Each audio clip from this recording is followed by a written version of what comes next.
Right there, thank you so much for staying with us. You're still watching Business Nigeria live from our Abuja studios. The federal government has stated that the country attracted over $8 billion in investments for deep water and gas projects within a year. This represents an increase from a total of $6.7 billion earlier announced as investments in the energy sector in 2024. Special advisor to the president on energy, Ms. Olu Jane, made this known during her address at the 2025 Africa CEO Forum held in Abidjan, Côte d'Ivoire. She highlighted that the success resulted from government reforms, including better tax conditions, faster approval processes, clearer rules, and improvements in the power sector that makes gas-to-power projects more attractive to investors. Mary Jane pointed to Nigeria as a recent success story as a study to attract capital into the continent. Nigeria has recently secured several significant FIDs in its oil and gas sector, reflecting renewed investors' confidence and the impact of recent regulatory reforms. My guest is Mr. Ademola Henry Adigun, who is the Chief Executive Officer, AHA Consultancies. Thank you so much. It's good to see you live in Abuja studios. Thank you, finally. Yes, not virtual this time. Yes, not virtual this time around. Yes, I think when I saw this news today, I shared with you immediately. This sounds good. What is happening? What's this change? It's $8 billion.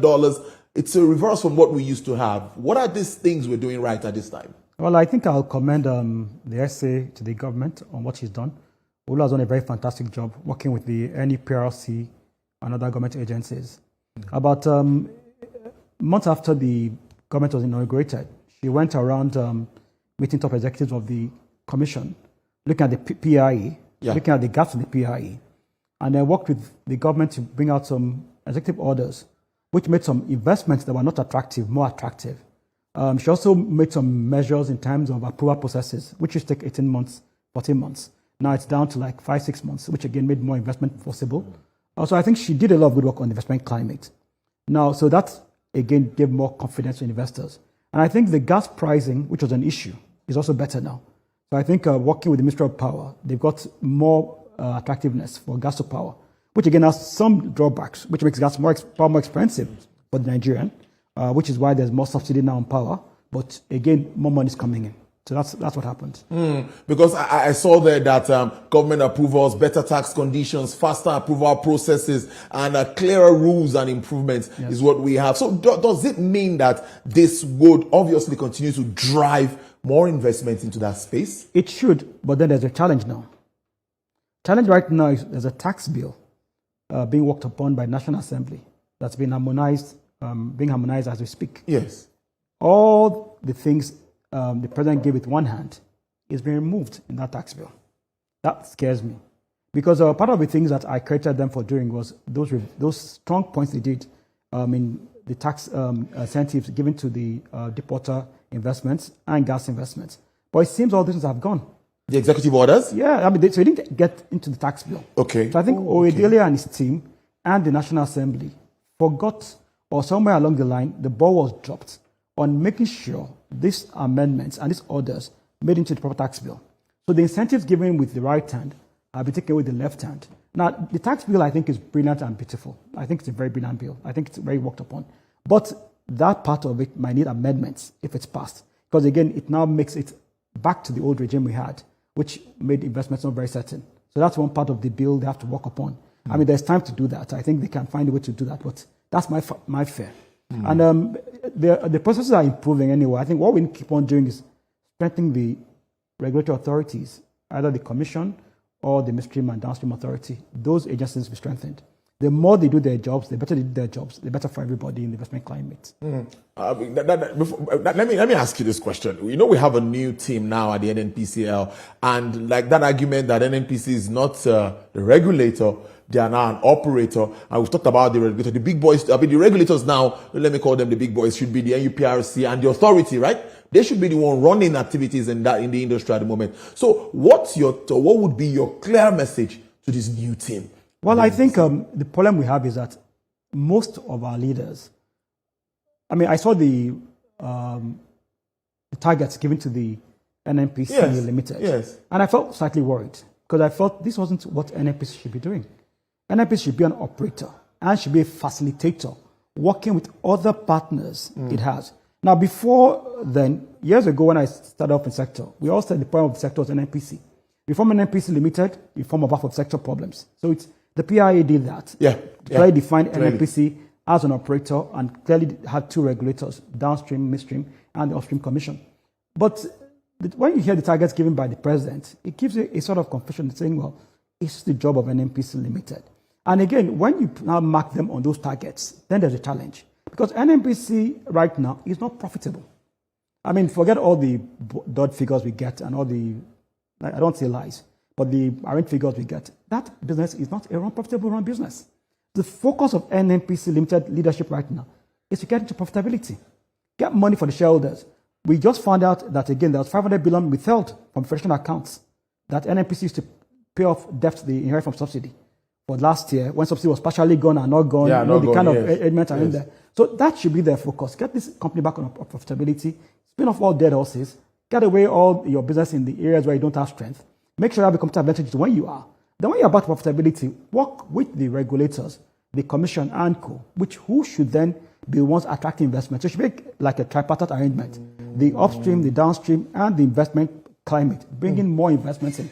So what Olu did with the deep offshore, with the amendment President Tinubu signed, was to make the fiscals more viable for an investor. NNPC can't do that.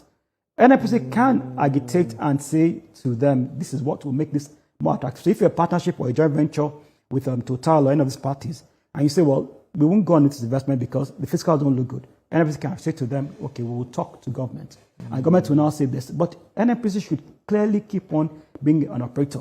The confusion of being the importer of last resort, all these areas, has caused it a lot of debts. Not willingly, not for incompetence, but because of structure of the economy and the government itself. So I'm worried about those targets given to them.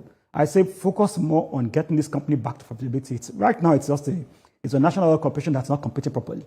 I mean, if you compare it to its peers, and those started up with, whether PVC, which is not doing very well as well, but Aramco and Co., why is NNPC not operating the whole of West Africa?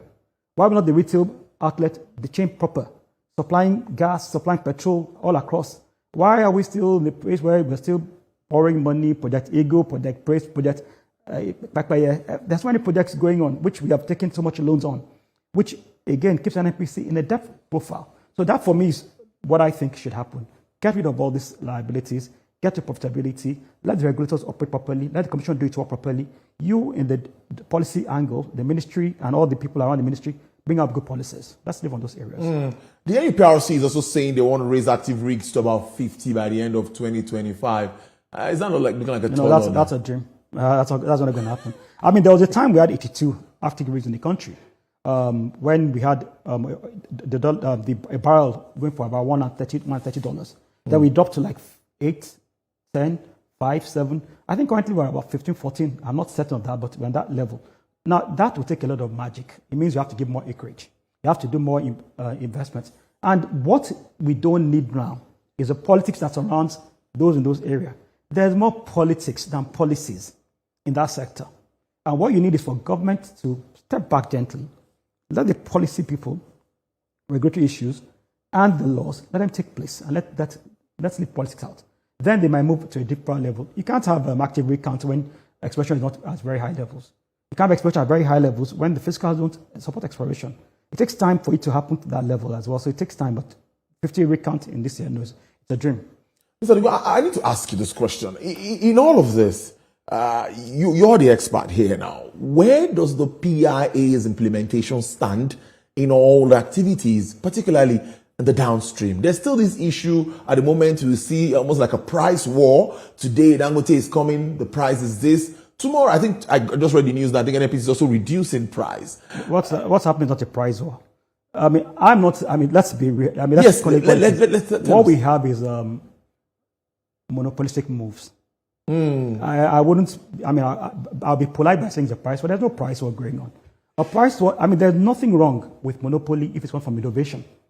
If you monopolize a market from innovation, new technology, new adaptability, then there's nothing wrong with monopoly in that sense. You're getting the reward of bringing new thinking. But when you do price cuts to kill other competitors, that's not a monopoly. That is the point of where you're going to come to the point where you're going to kill all other people. Yeah. Then we'll not depend only on you. On one person. And then you can be able to flog us. And this is the fear a lot of us have. And the problem again we have is the regulators at the moment seem unwilling to step up to the table. I was following the case of the Dangote NNPC FCCPC court case. And the judge, a learned judge, said, oh no, we can't have FCCPC on this case. And I said, how could any judge say this when you know that the monopoly laws are more situated in the FCPC Act than the PIA? Yeah. And I was also alarmed that FCPC hasn't challenged that in court. What are they looking at? Do you need people like us say, you need to challenge that in court? This is something that it's your stake. You are the guys that talk about monopoly. Yeah. You should be in court and saying, look, this judgment will affect all of us. Go there and challenge it. We want Dangote to succeed. We want him to do very well. We want the downstream to succeed. We want everybody to do very well. But we also want the benefits to come to us, the consumers. We are the ones that benefit. But the price was right now, we might be having what you call a Pyrrhic victory. So it's not really making anybody work. People are taking losses. Yeah, they are. People, so you bring a cargo in, and then your cargo is in. Before you get to the or something, somebody has cut the price again. Price again. It's not good for the industry. We need the regulator to stand up. And I've said it before. There are models that other countries have done to protect both the consumer and the importer and the producer.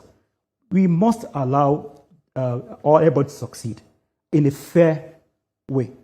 They give 3 months announcements or 1 month announcement of what the price will be. You cannot shift suddenly. You know how many people are going out of business in that sector now? And people are getting loans now, to bring in this cargo. Apart from loans, now the exposure to the bank is one business. Now, there was a report about Punch saying the refinery hasn't done its turnaround maintenance as well. Yeah, I read it. One of the challenges I've always said when I've been asked is, a single train refinery is dangerous. It's a brilliant thing. Yeah. Balance it up. But it can have problems. Yeah. A shutdown of that thing, it takes 28 days for supply to go up. One of the things we've enjoyed under this government is lack of queues. Yes. I mean, yeah, prices have been very tough for everybody. I mean, the CNG initially took a long time to come up. But that fact that there are different sources, we want competition in the market. We want to be able to assure people that we're getting the best price and the best deal. We're looking at prices can change if the dollar falls or crude oil prices fall, but it shouldn't be arbitrary. I shouldn't be making losses because somebody thinks, okay, I can cut price like that. That's not fair competition. And that's what actually is called monopoly. So it's not about, there's a price war. It's not a price war. NNPC is taking losses. Everybody is taking losses. Depot owners are taking losses. Everybody's taking losses. Are taking losses. Everybody's taking a loss.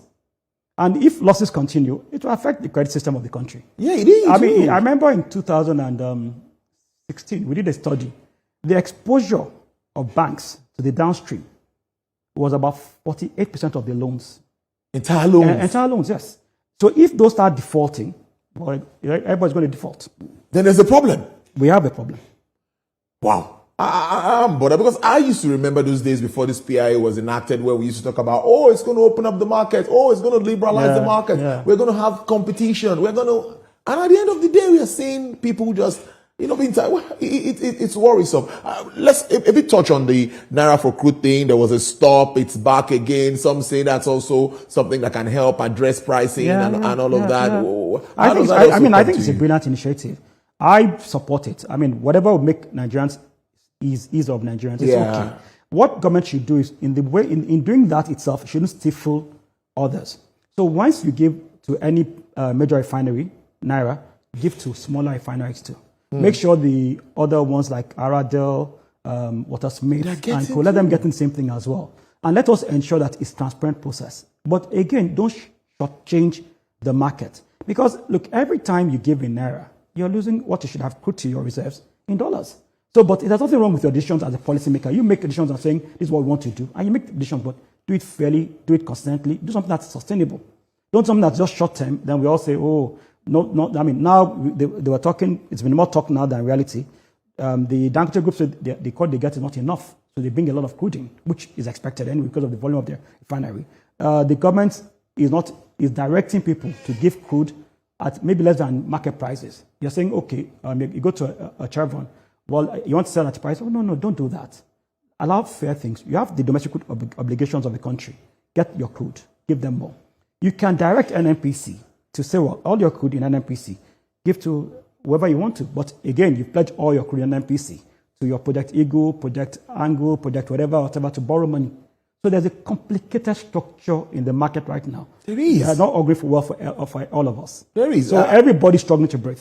Whether the big refinery, whether the small marketers, everybody's taking their breath. Well, in the first place, I don't think was federal government obliged to give crude to any refinery? There's a domestic supply obligation in the PIE, which says that the NUPRC would determine what refiners in country require. And that you must meet that requirement. If you have availability, subject to availability. Subject to availability? Yeah, no, it's not subject to availability. If you're not producing enough barrels, you can't give what you don't have, can you? So now that's the law. The law says, okay, you come out to me and then give me the crude, and that's the law. But the challenge has been is that you can't enjoy double advantages. What I said, and I've said this before, and it put me in small trouble. If you're in an economic free zone and you're benefiting from the economic things, you're not paying taxes, you're getting a lot of benefits and a lot of incentives, you can't then come back and enjoy the same benefits an Aradel in country who is located there, who is paying all taxes, is getting. But if you now look at it from the angle of a Nigerian, what benefits me as a Nigerian? Well, you can say make a decision, but make it a free market thing. Allow free market. And I expect the regulators to step up their work. I mean, NMDPRA has more work to do. FCCPC has more work to do. They all have more work to do. But everybody's a little bit coy, they're shy, don't step on toes. You know, the politics is a big deal. And then again, the government doesn't help it. When instead of allowing stability of sector, there are always rumors of this money is going to go tomorrow. Tomorrow they're taking Tulu out, they're putting here inside. You know, anybody wants to make MD of NNPC is free. But the reality is that doesn't help the policy angle. We need to have a market that survives, and everybody, both the refiners, both the importers at this time, should all survive under a fair trade. But let's see the crude market in its entirety now. We're looking at the global space. There's been this flip-flop, and it's been dwindling. And you know, many are worried, particularly our budget assumption, $75 per barrel. I said last time we spoke that the budget process is a joke. I find it that a repeated comedy every year. The federal government, who knows what its financial power is, makes a budget. Takes National Assembly, somebody who doesn't know all that, speaks up and says, have the power of appropriation. Everybody's scared to test that assumption, except Yar'Adua that tried it before he died shortly, adds more money to it. Then they take the benchmark price of the barrel, and you ask them, what is this based upon? Then the agencies of government, who realize that last year we did 1.2 million barrels, we say we're doing 1.9 million barrels, and you ask them, what has changed? Have you found more acreage? Are there more rigs in the country? What is changing to make this production realistic? So from beginning, it's a design to fail. That's why budget performance will always be less than 50% because it's not designed properly. And if you want to solve the real fiscal issues in Nigeria, your budget processing must be the first part of it. Make realistic budgets. Don't start making projections on $5 or 1,000, 2 million barrels per day when you've not done that in 10 years.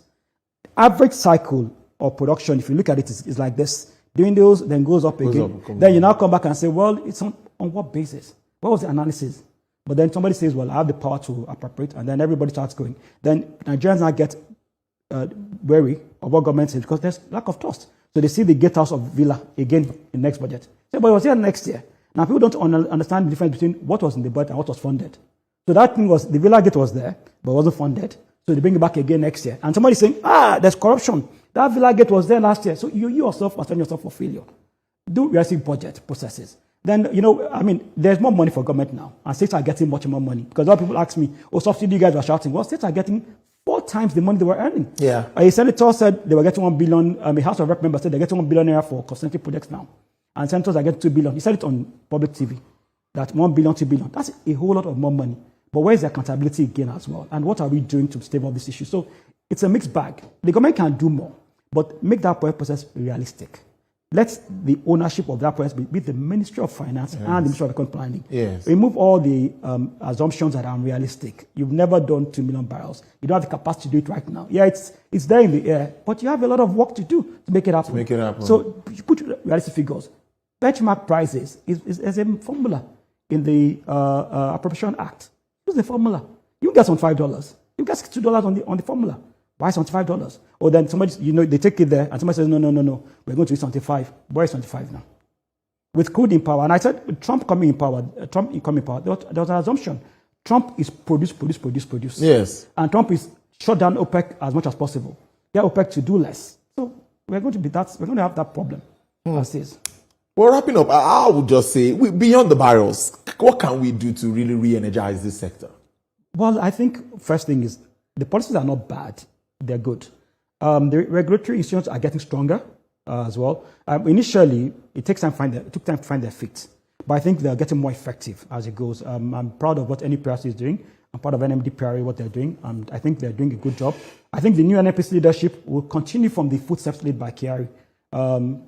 Whatever Kyari couldn't do might have been a bit of circumstances. But I think Ojudari and his team can do much more better and divorce NNPC from politics and put NNPC into real profitability. But then again, Nigerians should ask more questions. We shouldn't be fooled by people saying, "Oh, I'm going to drop price for Salah, dropping price for that joke and comedy should stop." Let's have a fair market. Let everybody come to the market transparently. This is what you're producing. This is what you can meet. Yeah. I'm doing 35 million barrels per day. Let it be real.